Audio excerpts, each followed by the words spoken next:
Hoje é o pastor Vinícius que vai falar pra gente. Essa semana é o capítulo 9, que é a vida, morte e ressurreição de Jesus. Então agora eu passo a palavra para o pastor Vinícius. Boa noite, povo. Deixa eu colocar uma luzinha aqui para dar uma melhorada. Pronto. E aí, bonzinhos, né? Que bom que vocês vieram aí, ó. Quero ver as carinhas aí. Eu tô de olho especialmente na Maria Fernanda, que é a que dorme mais rápido quando eu tô falando aí. Mas na igreja é assim, os idosos são os primeiros a dormir, né? Eu já vim para a cozinha para não ter nem perigo, pastor. Já tô aqui sentadinha, não tô nem na cama. Muito bom, isso é um princípio bom isso aí, né? Mas, gente, pega a sua Bíblia aí, ó. Pega a sua Bíblia, dá um cheiro nela. Beijinho, né? Hoje eu tô com a minha Bíblia novinha aqui, ó. Primeira vez que eu vou usar ela, minha Bíblia Andrews. Coisa mais linda. E estamos no capítulo 9, né?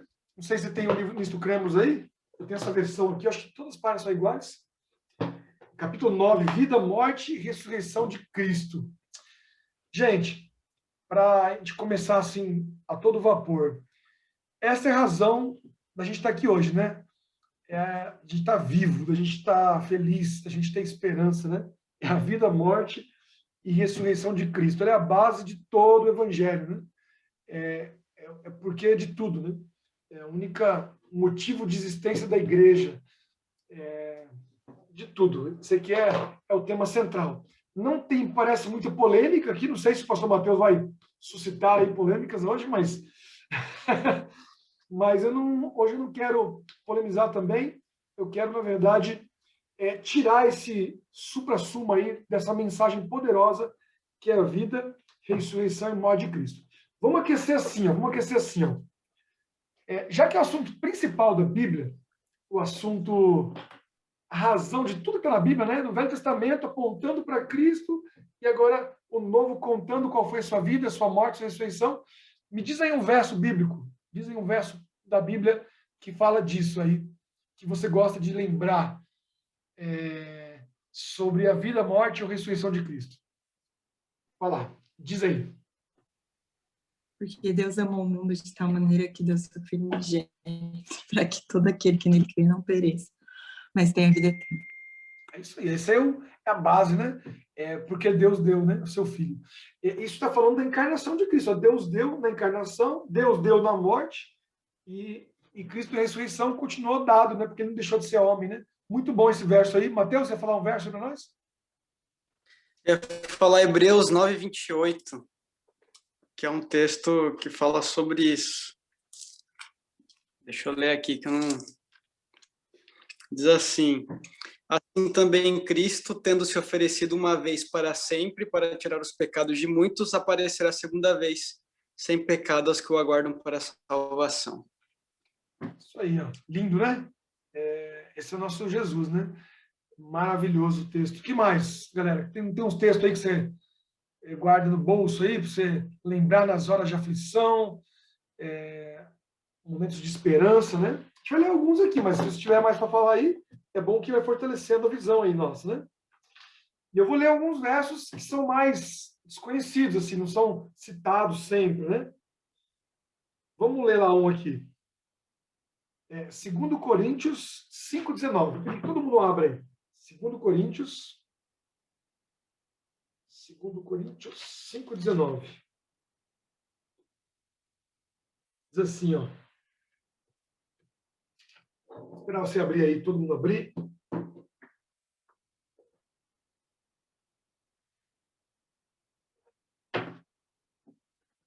Segundo Coríntios 5,19, né? O segundo, não o primeiro. Diz assim, ó. Alguém quer ler para nós com aquela voz bonita, melodiosa, sarada? Sara. Vou ler 5:19. Pois em Cristo, Deus estava reconciliando consigo o mundo, não levando mais em conta os pecados das pessoas. E ele nos deu esta mensagem maravilhosa de reconciliação. Então, olha só. Em Cristo, Deus estava reconciliando todo mundo. O mundo inteiro foi reconciliado em Cristo, na vida de Cristo. Interessante que a linha de pensamento aqui do Nisto Cremos é basicamente o seguinte. Ó. Lá no Éden, o primeiro Adão caiu, né? Pecou e houve uma ruptura entre Deus e os homens. E esse é um dos versos que eu mais gosto, que Jesus foi morto na fundação do mundo. Então, quando ele fez o mundo, ele já se entregou. Deus já havia dado o seu filho, mesmo que ele tenha morrido depois. Mas o mundo ficou totalmente desreconciliado, distante, né? Então, Jesus veio para isso, para reconciliar o mundo com Deus. E a morte de Cristo foi feita lá no Éden, né? Quando você vê Adão e Eva sem roupa, né? Cobrindo ali com folhas, e aí Deus vai lá e mata um cordeiro. Ele avisa, esse cordeiro aqui é o meu filho que vai ser dado por vocês. Então eles vestem ali aquela pele de cordeiro, e a partir dali as vestes dos homens eram a veste de Cristo, a veste do cordeiro. Nós vamos ver isso também hoje aqui, né? A veste branca que Cristo nos dá na nossa ressurreição, né? Então ele dá essa veste branca, e a partir dali, gente, todo ano morria o cordeiro, né? Morria o cordeirinho. Os homens não entendiam bem como ia ser isso, mas nós temos essa consciência, né? Que aquele cordeirinho que morre é Cristo, né? Eu não sei, quem aqui tem cachorro de estimação ou gato, sei lá, um bichinho bonitinho assim, fofinho? Deixa eu ver, a Náshila tem? Você é cachorro ou gato, Náshila, tem? Gato eu tenho. É gato, né? Você e a Sara tem gato. Gato, eu acho que, mesmo que eu não tinha tido gato, mas acho que é tipo cachorro, né? É gostoso, você brinca com ele e tal, macio, e aí faz uma brincadeira assim, ó, depois em casa. Você que tem um gato aí de estimação há muitos anos, pega uma faca e faz um carinho no pescoço do gato assim, ó. Ô, bichano, ele vai gostar. Assim, ai, delícia, não fica? Faz uma coceirinha assim nele, assim no pescoço, ele vai até se deitar assim no colo e você vai coçar com a faca. E mal ele sabe que pode virar o jantar, né? Um espetinho de gato. Não sei se aqui chama... Aqui em São Paulo, em Goiânia é assim. Falava que é o churrasquinho de gato. Aqui em São Paulo tem churrasquinho de gato? Não. Então faz. Ele vai deixar você fazer, imagine. Naquele tempo de Israel, a ovelha era criada domesticada. Não era criado só na montanha. O dono fazia carinho nela, brincava com ela, as crianças andavam juntas, chamava pelo nome as ovelhas, a ovelha reconhecia a voz e ela ia atrás da voz do dono, do pastor, né? Então havia um relacionamento. Então, quando eles matavam ali aquele bicho inocente, tinha esse propósito de remeter à morte de Cristo, né? A morte de alguém que ia morrer no lugar deles. E aí tinha um conflito aqui na cabeça de Deus. Ó. Deus tinha que efetuar a justiça dele, porque o ser humano pecou, e o salário do pecado é a morte, e Deus tinha que, ao mesmo tempo, amar. Como é que você mistura o amor e a graça ao mesmo tempo, né? A justiça e a graça, o amor e a punição, como é que faz? Então, Deus, na sua infinita sabedoria, ele bolou essa ideia, né? Eu vou morrer. No caso, eu vou dar o meu filho. Eu vou entregar ele para morrer por todo mundo. E aí que veio esse plano maravilhoso, né? Que misturava a moral e a questão legal, né? Da justiça, da lei, e ao mesmo tempo a salvação, né? Agora, vamos ler ali Romanos 3:25. Pega aí, antes de Coríntios um pouquinho, né? Romanos 3:25. Que tem a ver com essa questão do verso que a gente... dessa história do cordeiro e tal, né? 3:25. Diz assim, quer ver? Vem ler para mim aí, para ver uma outra voz, né? Assim que achar aí, já abre aí.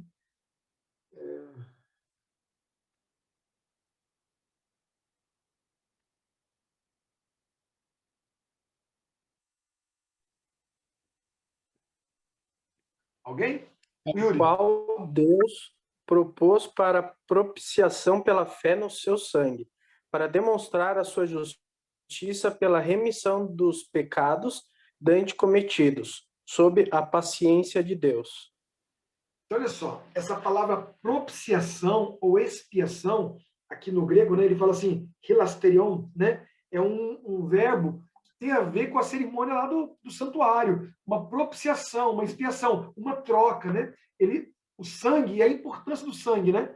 Por isso que ele tinha que nascer como homem, ele precisava de sangue para entregar o sangue, a vida. Você vê que esse sangue ele tem uma história longa, porque ele vai lá para a Santa Ceia, e a gente toma o sangue, é o sangue que lava. Então, aqui ele faz essa troca, né? E aí o verso principal para mim, depois de João 3,16, né? Porque Deus amou o mundo de tal maneira, é Isaías 53. E esse nós vamos ler assim de maneira bem solene. Vou pedir para o Hugo tocar um fundo musical aí para a gente. Isaías 53. Pega aí, Isaías 53. Verso 5. Ele pode ler inteiro, né? Mas vai ler só o verso 5, o 6, o 10 e o 12, né? Olha o que fala aqui o 5. Eu vou ler esse para vocês. Mas ele foi transpassado pelas nossas transgressões e moído pelas nossas iniquidades. O castigo que nos traz a paz estava sobre ele, e pelas suas pisaduras nós fomos sarados. Então, era o que era nosso, foi para ele, né? E aí o 7, ele foi oprimido, humilhado, mas não abriu a boca, como um cordeiro. Eu estou lendo o 7, né? Vou voltar no 6. Todos nós andávamos desgarrados como ovelhas, cada um se desviava pelo seu caminho, mas o Senhor fez cair sobre ele a iniquidade, o mal, né, o pecado de todos. Olha aqui a expiação, a transferência. Tudo que você fez de mal, tudo que você faz de mal, foi transferido para ele. Ele fez um pix, né? Transferiu tudo aí. Não ficou nada na sua conta. Limpou tudo que era de ruim, limpou, né? E aí no verso 10, fala assim, ó.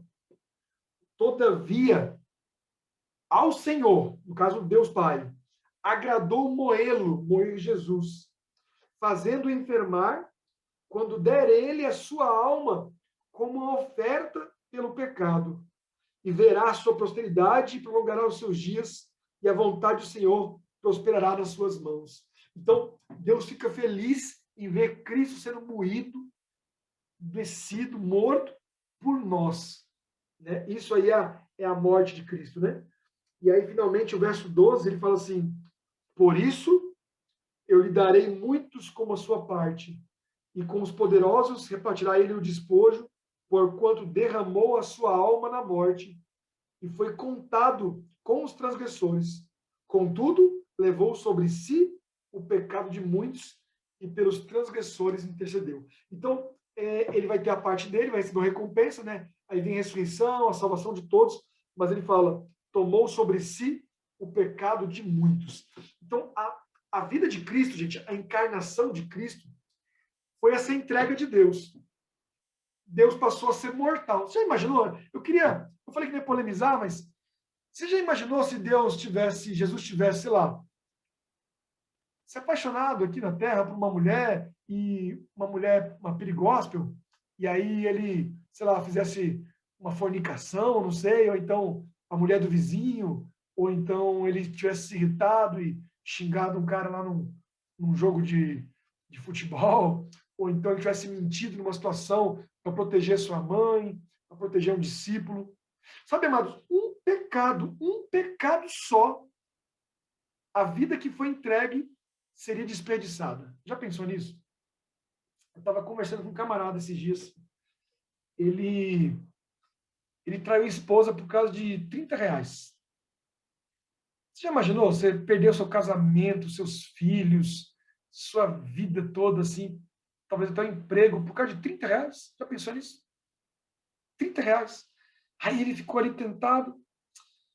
Terrível, né? E então Jesus, ele passou, amados, 33 anos ali, correndo o risco de também se desconectar do Pai. Tanto que na cruz, quando o pecado cai sobre ele, ele fala assim, Pai, por que me desamparaste? Ele sente o teu pecado e ele, naquele momento da cruz, Cristo é desconectado do Pai. Você já imaginou a Trindade não está conectada mais? Eles são um só. Desde que antes do mundo existir, né? Eles são apenas um. E eles se desconectaram. Eu não sei explicar isso. Isso é um mistério, né? Um mistério do pecado. Como que foi Cristo sentir o pecado de todos nós nas costas e se desconectar de Deus, ficar morto, né? Morrer. Imagina, Deus morto. Não sei como é que foi isso, né? Na cabeça dos anjos, no céu. Como é que é Deus morto? É inexplicável isso, né? Agora é o seguinte, ó. Vamos ler aqui o que eu separei assim mais top aqui para hoje. Vamos ver isso aqui, ó, 1 Coríntios 6. Pega lá. Agora eu estou contando a parte histórica, né, a parte técnica, a expiação, a troca, a morte, tudo. Mas nós vamos ver agora que isso tem a ver com você, né? Já começa a ficar mais pesado aqui agora. 1 Coríntios 6, 19 e 20. Alguns não entendem isso aqui, mas nesse contexto da morte de Cristo, do Calvário, da expiação, da troca, né? Entre você e Deus, fica mais claro aqui, né? 1 Coríntios 6, 19 e 20. Vou pedir que a Maria Fernanda leia de boca cheia aí pra gente. Zoeira. Ai, ai. Mas quer ler? Não pode ler outro, mas tô brincando. Quem quiser ler aí, fica à vontade. Lê pra gente aí. Não 19 dou e mais, 20. ó. Eu Ah, leio. tá. Então lê pra nós aí. 19, 20. Acaso não sabem que o corpo de vocês é santuário do Espírito Santo, que habita em vocês, que lhes foi dado por Deus, e que vocês não são de vocês mesmos? Vocês foram comprados por alto preço, portanto, glorifiquem a Deus com o seu próprio corpo.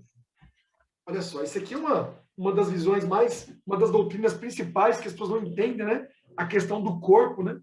Olha só, Deus, que era eterno, onisciente, onipresente, se transformou no homem. Então ele veio para um corpo finito, sabe? Jesus não tinha o poder de estar em todos os lugares, como tem o Espírito Santo. Ele ficou finito. E aí ele pegou esse corpo, essa vida agora que era única, porque ele não era mais eterno, né? Ele tinha uma vida. E ele entrega essa vida para que você, que é mortal, tenha vida eterna. Olha que coisa linda. Então agora ele pega o seu corpo e fala assim, olha, o meu corpo mortal agora ressuscitou para que o seu corpo tenha o direito de também ir para o céu. Só que saiba de uma coisa, olha só que interessante. Lembra que eu falei que o Deus infinito entrou num corpo mortal? Ele nasceu num corpo mortal? Nós, seres finitos, residimos agora num corpo imortal. Por quê? Porque o Espírito Santo vive em você. Isso é muito sério, gente. É o inverso. Deus veio para um corpo mortal. Nós, mortais, recebemos o Deus imortal, que é o Espírito Santo. E isso só foi possível porque você não podia, no seu corpo não cabe Deus. Você não podia residir. O pecado nos separou de Deus, né? Mas a expiação fala assim, ó, no final do verso 20, 19, ó, e que não sois de vós mesmos, ele tem uma interrogação. Vocês não estão sabendo que vocês não pertencem a vocês? Aí ele fala no verso 20, porque fostes comprados por preço. Sabe, esse comprados foi Cristo. Deixa eu contar uma coisa para vocês. Vou até botar na tela aqui para ver todo mundo. Vocês já conhecem aí, quem já leu a história dos morávios? Morávios, levanta a mão aí, os morávios. Quem sabe? Conhece, não? Ninguém?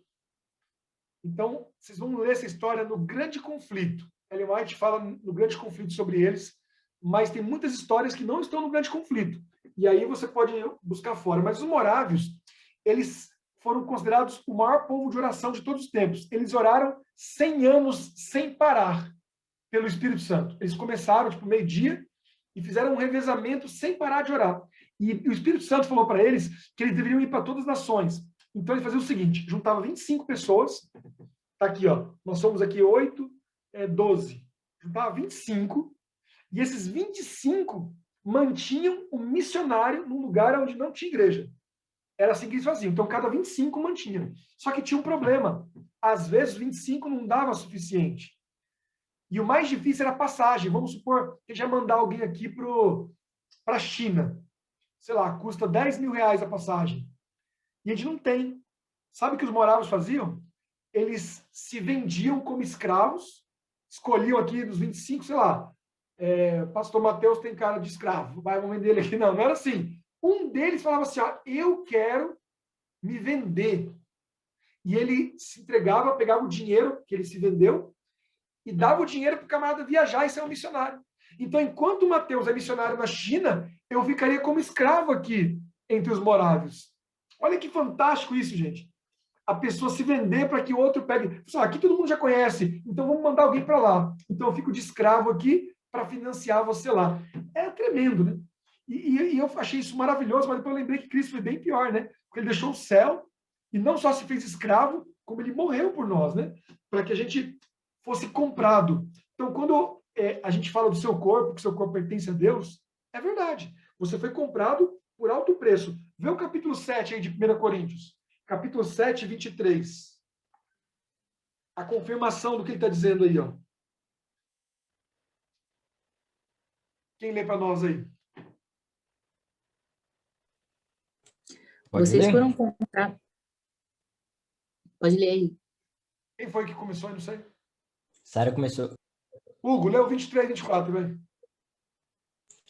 Vocês foram comprados por preço, não se tornem escravos de homens. Irmãos, cada um permaneça diante de Deus na condição em que foi chamado. Ó, os moráveis estavam errados, né? Não se tornem escravos. Aqui não é escravidão vassalal, assim, escravidão como a gente viu no Brasil. É a escravidão no sentido de dependência, de ficar ali, ai, eu não posso ver sem isso. Essa pessoa, os moráveis se entregavam. Então você agora é um homem livre, mas livre no sentido literal, não livre só para fazer o seu horário, para ir e vir, livre no sentido assim, Cristo me libertou, né? Então, esse para mim é um dos versos fantásticos, né? Agora, dentro desse, já que nós estamos em Coríntios, vai lá em 1 Coríntios 15, 45. Esse aqui, ele é um pouco mais sinistro, mas não é tão conhecido, né? Mas ele é central na nossa visão aqui de Cristo. Aqui. Vou ler esse aqui, mas outro a gente vai partir para os finalmente. Quer ver? Isso, vamos lá. Quem pode ler para... Sara, você que começou aquela vez, Hugo não foi cortês, não deixou você ler. 1 Coríntios 15. Eu falei que podia. Não foi um gentleman. 45 e o 47. Tá? Péssimos. É o capítulo 15, né? Isso. As escrituras nos dizem: o primeiro homem, Adão, se tornou ser vivo, mas o último Adão é espírito que dá vida. Primeiro vem o corpo natural, depois o corpo espiritual. O primeiro homem foi feito do pó da terra, enquanto o segundo homem veio do céu. Está falando aqui dos dois Adões, né? Adão, o primeiro homem, e o último Adão, que é Cristo. O primeiro Adão foi o culpado pela ruptura. O segundo Adão é o que fez a... Ellen White tem uma visão, gente, eu quero compartilhar isso com vocês, acho lindo demais, me emociono. A visão é a seguinte, que a gente está no céu, né, na nuvem, milhões de pessoas, e a gente vai olhar e vai ver Adão.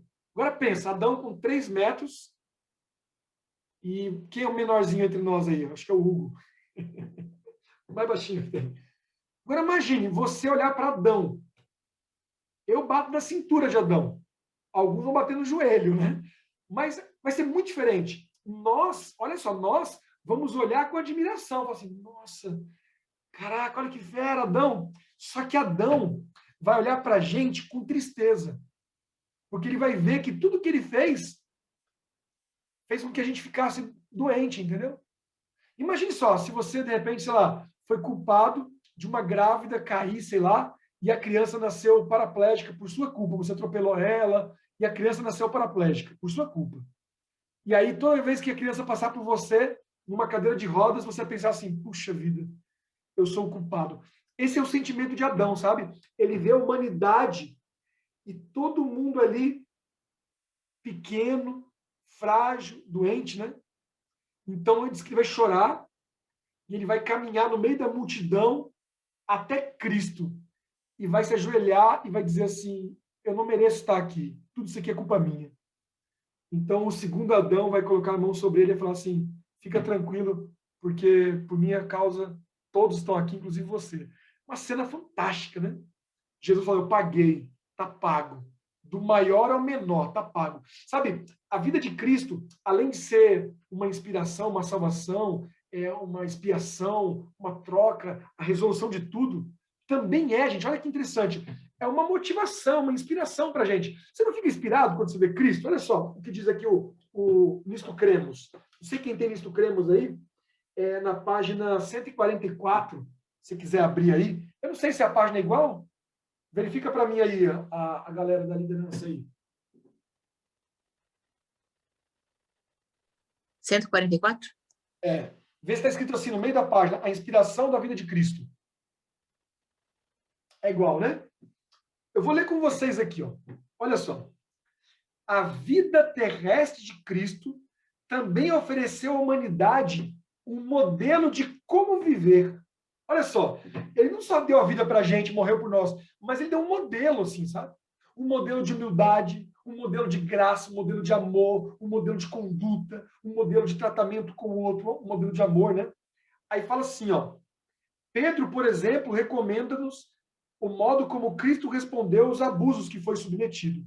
Ele foi feito à nossa semelhança, submetido a todos os pontos de tentação, os quais nós somos, e demonstrou que aqueles que se submetem ao poder de Deus não necessitam continuar no pecado.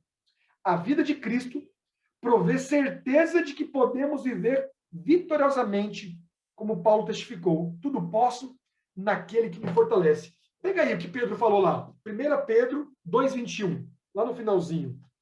1 Pedro 2,21. Eu vou ler esse texto aqui porque ele fala desse modelo, né? Essa inspiração que é a vida de Cristo. 1 Pedro 2,21 até o 23.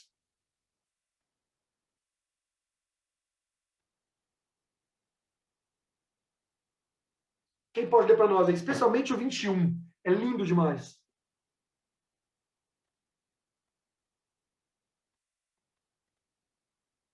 Alguém? 1 Pedro 2. Eu leio. Lê para nós aí, Renan. Porquanto para isto mesmo fostes chamados, pois que também Cristo sofreu em vosso lugar, deixando-vos exemplo para que seguirdes nos seus passos, o qual não cometeu pecado nem dolo algum se achou em sua boca, pois ele, quando ultrajado, não revidava com ultraje, quando maltratado, não fazia ameaças, mas entregava-se àquele que julgava retamente. Olha que fantástico. Ele não achou dor na sua boca, ele não revidava, e ele deixou um exemplo para nós seguirmos os seus passos. Amados, a vida de Cristo é uma inspiração.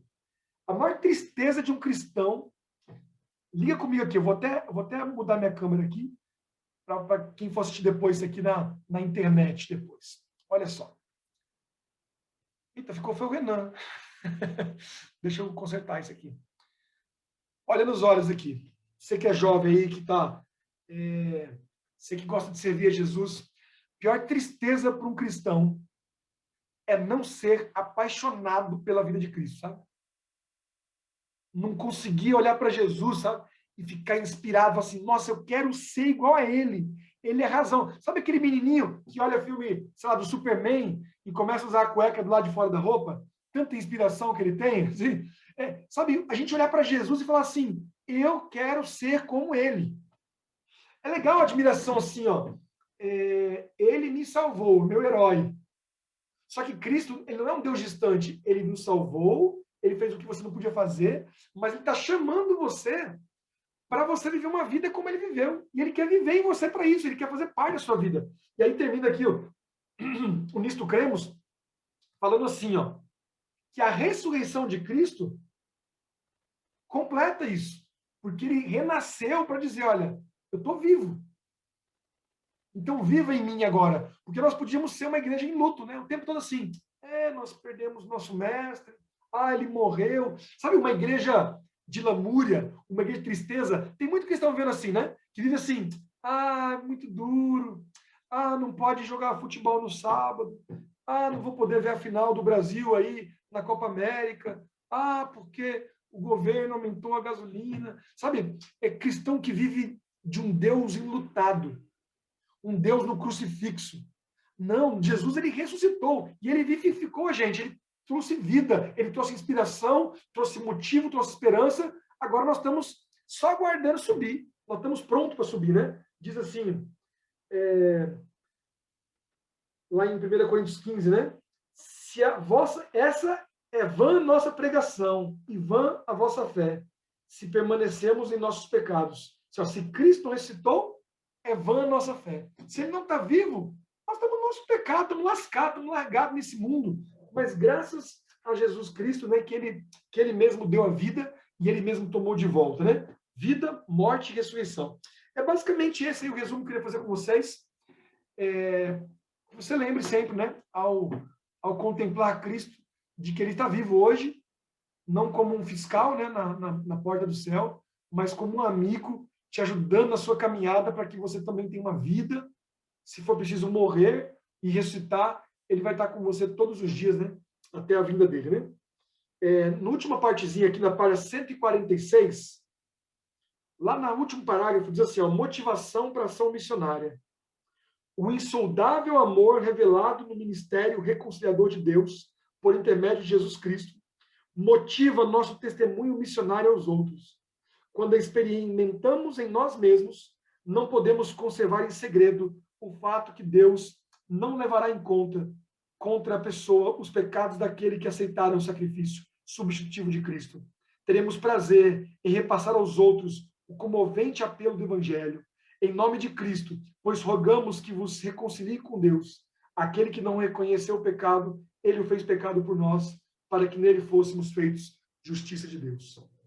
Você tem uma história para contar, para falar para as pessoas que Deus fez por você? Jesus passou pela sua vida, transformou você. É isso que o povo precisa saber, o mundo precisa saber que Cristo vive e reina eternamente na sua vida. Amém. Deus seja louvado.